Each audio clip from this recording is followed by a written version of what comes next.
자, 안녕하세요. 네, 일주론 강의 오늘 그 갑술일주 시작하도록 하겠습니다. 지난 시간까지 갑자순에 임신, 개, 유까지 해가지고 그렇죠? 10개의 간지의 이제 특성을 알아봤습니다. 그래서 우리가 이제 요 갑자, 갑이 들어가 있는 이런 갑술 같은 것을 이렇게 이제 순수라고 하죠. 순의 머리. 예? 그리고 이렇게 대유나 지금 갑술로 들어가면 10개가 지나가면 이렇게 이제 개미가 됩니다. 개미가 되면 이것을 순의 이렇게 이제 꼴이다 해가지고 사실은 이게 이제 의미가 좀 남달라요. 우리가 그냥 보면 뭐 육식갑자 이렇게 순서대로 배열해서 쓰고 그러시지만 결국은 이게 이제 공망을 같이 공유한다라는 거죠, 그렇죠? 그러니까 일간에 따라 가지고 공망이 십성으로 다 다를 수도 있어요. 그렇지만 흔히 말하는 갑자에서 개유까지는 지난번에 우리가 알아봤듯이 수레라고 하는 성분을 공망으로 같이 공유를 하고 갑술에서 개미는 신유를 미 다음에 두 글자 나오는 신유를 이제 공망으로 합니다. 그래서 어쨌든 이렇게 갑자, 뭐 갑술, 갑신, 뭐 이렇게 갑오, 갑진, 갑인 이런 식으로 쭉 가는 이러한 그 10개씩의 우두머리가 되는 것을 순수라고, 이 순수의 갑술이 어떻게 보면 그 영향력을 발휘하는 10개에는 이제 비슷한 그런 에너지의 흐름을 띄게 되어 있습니다. 그래서 여러분들도 이제 생년띠를 가지고 볼 때도 내가 어떤 순에 있느냐라고 하면 그 순에, 예를 들어서 1살 차이인 것 같아도, 이렇게 이제 그쵸? 예를 들어서 갑진하고 요 전에는 개미잖아요, 그쵸? 아니가 개묘, 개묘인데도 요 전에는 갑오순이잖아요, 그쵸? 맞죠? 그러니까 갑오순하고 갑진순은 기운이 달라요. 에너지들이. 그래서 이제 그런 쪽으로 한번 크게 구분을 한번 해보시는 것도 의미가 좀 있을 것 같고요. 어쨌든 오늘은 이제 11번째 간지의 갑술에 대해서 얘기를 할 텐데, 지난 시간까지 각각 갑에서 개까지 천간의 의미, 물상, 그리고 적천수에서 얘기하는 거, 이런 것들을 한번 다 알아봤어요. 그래서 반복적인 거는 계속 그 전에 했던 부분으로 나오니까 천간에 대한 부분은 빼고 술이나 또 다음 시간에 하는 개에서는 해에 대해서 알아볼 텐데, 어쨌든 좀 복습을 한다라고 하면 갑이라고 하는 것은 시초고, 그렇죠? 시작이고 머리고 장이라고 하는 이런 의미가 있고, 뿌리, 기획, 뭐 이런 뭔가 장남, 어진 거, 이런 어떤 의미들이 있어요. 그러니까 항상, 제가 아까 순수라고 하는 말을 강조를 드렸듯이, 항상 우두머리라고 하는, 시작이라고 하는, 이런 부분들이 있단 말이죠. 그리고 기른다라고 하는, 이런 부분. 그래서 굉장히 독립적이고, 주도적이고, 주체적이고, 이런 성분을 가지고 있는 것이 사실은 갑의 속성입니다. 물론 갑이 그러니까 지지에 어떤 지지를 달고 있느냐에 따라서 그런 성향이 조금 더 드러나기도 하고 약하기도 하지만, 일간이 갑을 달면 너나 할 것 없이 이런 성향들을 갖게끔 돼 있어요. 그런데 이 갑이 자인진 오신수를 이렇게 수화운동을 지지로 이렇게 달 수가 있는데, 술토라고 하는 십성으로 보면 편재를 놓게 되죠. 편재를. 그래서 기본적으로 일지 편재, 그리고 배우자궁에 예를 들어서 배우자를 놓았는데 그거를 정제가 아니고 이렇게 편재로 놓은 거예요. 편재. 그래서 편재라고 하는 거는 공공재, 유동재, 내가 관리하고 운영하고 확장하고 하는 정제하고는 조금 다른 그러한 성분인데, 이 토를 이 토를 어떻습니까? 술이라고 하는, 지지에는 진술충미가 있는데 양간에는 양지밖에 안 붙어요. 그렇죠? 진 아니면 술이 붙는다고.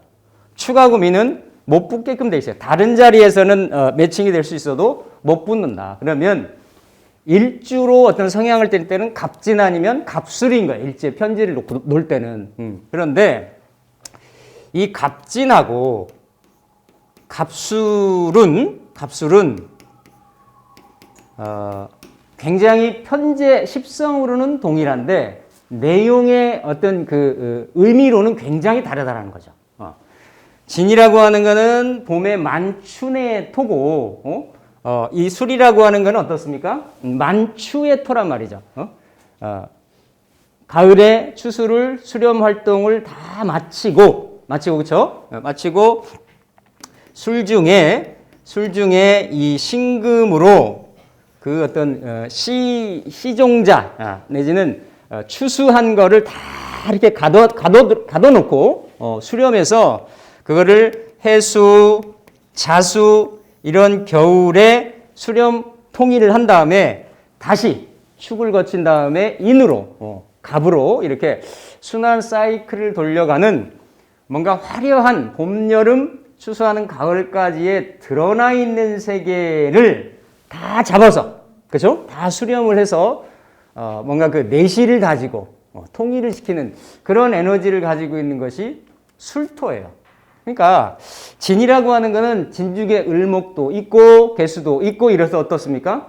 만물을 다 양육시키고 이렇게 그 성장시키고 배양시키는 그런 에너지를 이미 일지에 가지고 있단 말이에요. 그렇죠?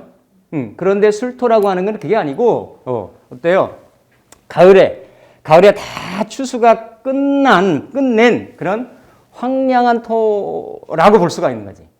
그래서 우리가 이 진술충미 같은 경우도 물상으로 볼 때는 이렇게 이제 축진, 미술이 이렇게 이제 물론 그 지지에는 이렇게 갑진하고 갑술밖에 붙을 수가 없지만 축은 이렇게 가장 그 땅 중에서도 이렇게 그 음습한데 눈에 잘 안 띄는데 맹지 중에 맹지 뭐 이런 거를 축토라 그래요. 겨울토, 그렇죠? 그러니까 물상의 현상의 물상에서 보면 이렇게 그 육지로 이어지고 바다로 연결되는데 이렇게 갯벌하고 자갈하고 바위하고 막 이렇게 연결되는 이런 땅 있죠, 그렇죠? 그런 게 축토의 물상인 거라. 축토의 물상. 그리고 진토는 말 그대로 이렇게 거기에 오곡백과가 시작되려고 하는, 그리고 봄에 한창 어떤 이런 많은 꽃들이 만개해 있는 그런 형상이 봄토가 되고, 이렇게 보면 굉장히 해가 떠올라서 확 9시, 그렇죠? 이런 전후의 시간대이기 때문에 다 드러나 있는, 그래서 대도시의 어떤 사거리 같은, 굉장히 번화가 같은 이런 곳을 진토라 그러고, 미토도 어쨌든 태양 양중지 양의 그런 오미를 거치는 그러한 곳인데도 약간 번화가에서 이제 해가 좀 지려고 하는 때이기 때문에 약간 벗어난 이면도로 같은 거, 이거를 미토의 물상이라 그래요. 근데 반면에 술토는 뭐냐면 약간 전원이에요. 대도시에서도 떨어지고 진의 반대편에 있는 토니까, 맞죠? 그래서 굉장히 산기슭, 산비탈, 이런 곳에 있는 토의 물상이 바로 술의 물상이다. 술의 물상. 그래서 술을 그렇죠? 옛날 이태백이나 이런 시에 보면 술을 변방이라 그랬고, 이 변방을 지키는 병사를 술이라 그랬어요. 옛날 시 같은 데 보면 그 술 자체를 그냥 그렇게 특정했다고. 그러니까 어떤 외곽지 멀리 떨어져 있는데 쓸쓸하고 황량하고 막 이런데 이런 거를 술이라 했고, 이렇게 불탄 평원, 이건 이제 삼명통에서 그렇게 얘기해요. 추수가 다 끝나고 다 이렇게 경작도 다 이렇게 다 거둬들여 가지고 끝난 다음에 이렇게 뭐 쓸쓸하고 황량한 그런 가을 토니까 당연히 이런 생기나 생명이 없는 그러한 토를 술이라 한다. 근데 그 술에 아까 갑의 물상은 시작이고 출발이고, 그쵸? 뭔가 그 움직임이고, 시초고, 이런 건데, 이걸 또, 우레라고도 해요, 우레. 그러니까, 우레는 뭔가 진월 같은 때에 하늘과 땅이 막 이렇게 열리면서 양기가 막 동하는 형상을 우레로 표현을 했어요. 근데 이러한 가을거지가 끝난 쓸쓸한 들판에 어때요? 우레가 치는 형상인 거야. 우레가 치는. 그러니까 조금 약간은 걸맞지가 않죠, 그렇죠? 그런 우레가 예를 들어서 갑진의 물상이면 딱 맞겠죠. 뭔가 출발하고 시도하고, 새롭게 뭔가 이런 그 만물을 키우려고 하고 그런 에너지면 좋은데, 이 갑술이라고 하는 조금 그런 갑진에 비해서는 쓸쓸하고 황량하고 고독한, 그러니까 갑의 물상이나 이런 표상은 두었지만, 그러니까 뭔가 우두머리가 되고 시작을 하고 시초가 되고, 그러니까 그러한 형상이 있는데, 놓인 곳은 이렇게 가을거지가 끝난 황량한 토이다. 그 황량한 토에 내가 갑목이기 때문에, 목이기 때문에 그 토에다 어떻다라는 거예요. 뿌리를 내리려고 하는 거야. 그렇죠? 진토보다는 뿌리 내리기가 훨씬 어렵다라는 거예요. 진토는 그래서 장사명, 실험명으로 많이 가요. 대다수가. 대부분이. 그런데 술토는 술 중에 뭐가 있어요? 술 중에 신금이 있죠. 그렇죠? 정화도 있고 신금도 있고 무토가 있는데, 어쨌든 요런 성분들은 내가 극할 수 있고 내가 생할 수 있고 한데, 요거는 나를 극하는 성분이란 말이야. 그러니까 이 지장간의 금의 극을 극복을 하고 술이라고 하는 황량 가을 들판에 내가 뿌리를 내려야 되는 그런 형국인 거야. 매칭이 좀 되시나요? 그게 갑술의 모습이에요. 그래서 굉장히 갑목이 가지고 있는 그런 어떤 진중하고, 리더답고, 장남 같고, 기획, 아이디어, 이런 것들이 있는데도 정작에 본인은 뿌리를 내려야 될 땅이 이런 메마른 가을거지가 끝난 그러한 토이다. 그래서 일지의 십성으로 이렇게 편제를 놓았고, 근데 이 편제가 사고지로 놓아졌단 말이에요. 사고지로. 그래서 이 갑술의 물상을, 그래서 다른 말로는 이거는 민둥산이겠죠, 그렇죠? 가을거지가 다 끝난, 산에서도 보면 낙엽 다 들고, 단풍 들고 낙엽이 다 떨어진 그런 산이란 말이에요. 생명이 없는 그런 산이란 말이에요. 거기에 이거는 큰 나무 형상도 되잖아요, 그렇죠? 그러니까 이거를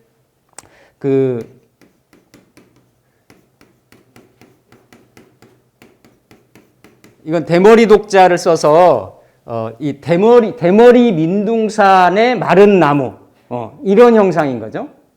그러니까 굉장히 어떤 뭐 좋게 얘기하면 약간 종교 성향, 어떤 그 영감, 이런 것도 있고, 쓸쓸함, 고독, 외로움, 뭐 이런 게 있는 거예요. 있고, 어쨌든 갑진이든 갑술이든 이 지지 자체를 십성으로 토로 놓았기 때문에 분명히 현실적으로 재물을 추구하려고 하는 성향이 굉장히 강하다라는 거예요. 그럼에도 불구하고 정작은 본인은 어떻다? 그런 그 고독감, 외로움, 황량함, 이런 것들이 있을 수가 있단 말이죠. 그래서 갑목이 뿌리 내린 자리가 이게 토를 가지고 있고, 술 예성을 가지고 있고, 그리고 개 술자를 가지고 있고, 양지를 가지고 있고, 묘고지를 가지고 있고, 그런 현상들인 거지. 그리고 여기 이게 재고를 놓고 있고, 이런 현상들이 복합적으로 있어요. 복합적으로. 양이라는 건 뭐예요? 갑술 양이잖아요. 그죠? 12연성으로 보면. 양이라는 거는 내가 기르고, 양육하고, 유경하고, 육성하고, 베풀고 하는, 내가 기르기도 하고, 내가 기름을 받기도 하고, 그죠? 그래서 예를 들어, 부모의 유산 관계를 놓고 본다라고 하면 내가 후원성이니까, 후원을 받으니까, 이렇게 상속의 기운도 있고, 또 내가 그런 유경 사업에 관여할 수도 있고, 예전 같으면 양자를 입양을 해서 드릴 수도 있고, 그렇죠? 그리고 내가 양자로 갈 수도 있고, 하다못해 수양아들이라도, 저는 뭐 양이 없는데 예전 제가 중학교 때 그 같은 반에 그 친구가 옛날 그때 그 하여튼 집안이 좋아가지고 아버지가 막 그 당시에 그 이렇게 자가용 가지고 막 학교 다니고 그랬었어요. 저도 이렇게 꼽사리 껴서 같이 얻었다고 그랬었는데, 근데 공부는 그 친구가 잘 못했어. 그러니까 걔 공부하라고 모친이 그 모친이 제 것까지 대주면서 같이 이렇게 그 선생 가정교사 이렇게 붙여다가 공부 같이 시켜주고 그랬거든요. 그러면서 저렇게 수양아들 한다고. 그러니까 한 번이라도 그런 어떤 기질들이 에너지들이 있을 수 있다. 특히 양을 놓은 사람들은 더 그럴 수가 있단 말이에요. 그렇죠? 그리고 어쨌든 이게 또 갑이라고 하는 거는 큰 거목이고, 큰 거목이고, 또 술이라고 하는 거는 이건 뭐가 돼요? 그냥 그대로 개가 되잖아. 개가. 그렇죠? 맞잖아요. 그렇죠? 그러니까 큰 나무 안에 이렇게 이제 개들이 이렇게 있는, 그러니까 그 무슨 독맘, 뭐 캣맘 이런 거 보면 되는 거야. 그게 다 뭐예요? 이렇게 길거리 스트레이 캣이나 이런 독들을 모아다가 다 먹이고 기르고 케어하고 하는 그런 형상인 거지, 그렇죠? 그러니까 그렇게 뭔가 이렇게 그 업상이나 이게 직업을 그렇게 이제 베풀고 뭐 하는 그런 성향을 가지고 있는, 분명히 실험명이긴 한데 안에 재고를 놓고 이래서 재물적인 어떤 성취 욕구나 동기가 참 많은데 그럼에도 불구하고 뭐냐면 이게 묘지라고 하는 게 묘고지, 예, 그렇죠? 이게 다 묘고지에 해당이 돼서 묘고지에 남명이든 여명이든, 보세요. 이게 고지 안에 뭐가 들어가 있어요? 예, 신정무가 저기 들어가 있잖아요. 그렇죠? 예, 신하고 정하고 무가 들어가 있단 말이에요. 그렇죠? 이게 여자한테는 관이 되는 거고, 그렇죠? 관이 되는 거고, 남자한테는 자식이 되는 거고, 남자한테는 이 재는 뭐가 되는 거예요? 무가 술에 들어가 있으면 무술은 뭐가 돼요? 예, 자자 임묘지, 그렇죠?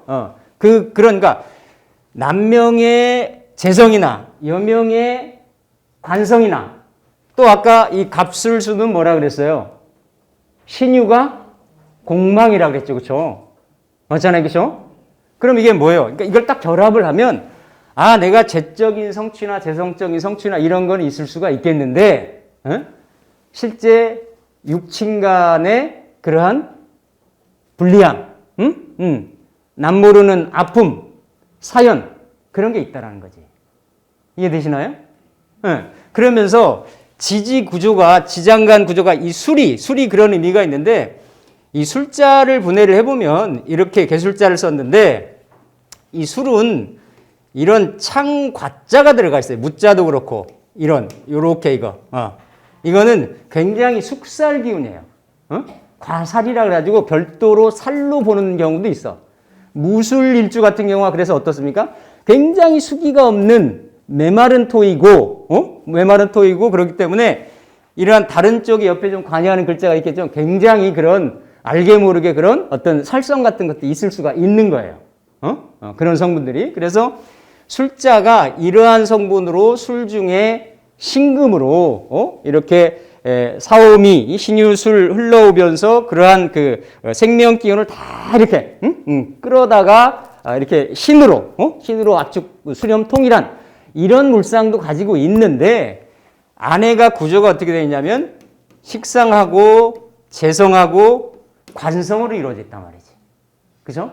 그러니까 식재관의 흐름인데 잘 보면 재생관의 흐름도 있지만 상관, 경관의 흐름도 있는 거예요. 자, 이렇게 보면 여명이 만약에 이런 에너지를 쓴다라고 하면 상관, 경관이죠. 그렇죠? 그리고 고지의 임묘죠. 임묘지에. 예. 그것도 신술이 뭘로 들어가 있어요? 신술이 양으로 들어가 있다. 양으로. 그러니까 양의 이런 물상이 아니면 내가 남편을 케어하고 거둬야 되는 그런 형상들이 있는 거지. 거기에다가 또 신유는 공망이고. 그래서 여자분들이 쓰기에는 조금 버거운 일주다. 거의 열이면 9 이상이 뭘 한다? 밖에 나와서 이렇게 활동들을 하시는 경우가 굉장히 많습니다.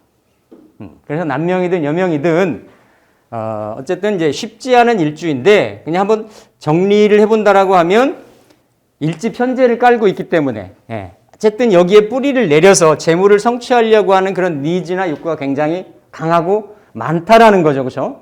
많은데 결국 그게 결국은 간목을 신금이 극하는 게 경금이 들어가 있는 게 아니니까 약하기 때문에 신금의 극을 극복을 하고 뿌리를 내립니다.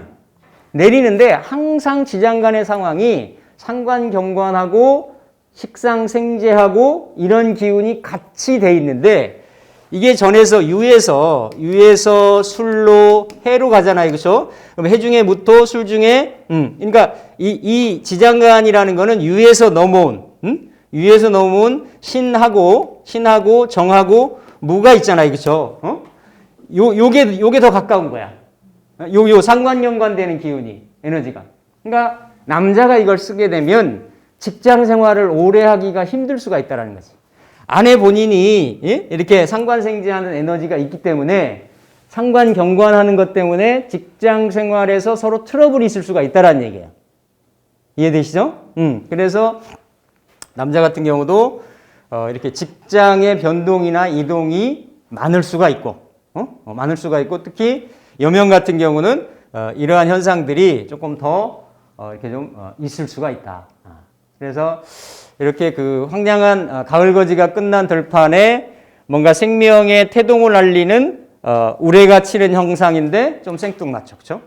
그리고 뭔가 이런 큰 외로운 그런 산에 민둥산에 큰 나무가 하나가 있는 그러한 형상. 그러니까 지도자상은 있는 거예요. 간목을 놓았기 때문에. 근데 그 실제 주변은 어떻다? 외로울 수가 있다라는 거지. 육친간이나 처자식간이나 이런 부분은 외로움이 좀 있을 수가 있다. 그래서 그런 부분을 달래려고 뭘 한다? 일지에 양을 놓았고, 그런 에너지가 있기 때문에 이렇게 똑똑맘을 하듯이 이렇게 뭔가 주변에 어렵고 힘든 사람들을 케어하고 이렇게 보살피고 하는 이런 에너지로 쓰시는 갑술일주들도 굉장히 많다라는 거예요. 이렇게 보면 갑술일주가 거의 그쵸? 이렇게 딱 아마 이렇게 기준이 잡힐 거예요. 그래서 일단은 가블라 스케일은 크다.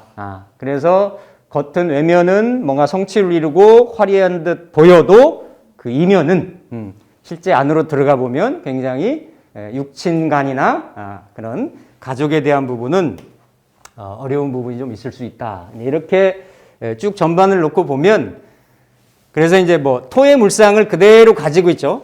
가지고 있습니다. 이게 물술토라고 하는 것이. 그래서 아까 진술충미 사토에 대한 거는 특징은 기본적으로 말씀을 드렸고 돌산이라든지 조토, 뭐 사찰, 묘지의 물상도 있고 가옥이나 부동산 물상 당연히 있습니다. 당연히 있고 그래서 그 육감요강에 보면 이렇게 그 독산의 고목이다. 독산의 고목이다. 그리고 항상 어떻습니까? 이렇게 지도자, 간목을 놔서 지도자상이 있고, 그리고 언중유골이라는 건 뭐예요? 지지에 상관경관을 놓고 있기 때문에 항상 어때요? 관에 대해서 항상 그 관을 고치려고 하고, 관을 뭔가 흔들려고 하고, 이런 에너지가 있는 거야. 그러니까 말이 어때요? 말 속에 뼈가 있게 되는 거지. 그런 형상들이 있어서 그게 지나치면 어떻게 됩니까? 철창 속에 갇힌 개가 되는 거지. 개가 되는. 그럼 뭐, 그게 바로, 이게 진술이나 이런, 천라지망이 오거나, 형충이 오거나, 이미 지지에 진술충미 토를 놨다라는 거는 다 형충 상황에 언제든지, 그죠? 노출될 수 있다라는 거 아니에요? 그런 상황에, 주변하고 조금, 아까 안에 상관경관도 있고 하니까, 그러한 관제, 구설, 시비, 형옥사 이런 것들에 잘 노출될 수 있는 그런 형상이 된다라는 거죠.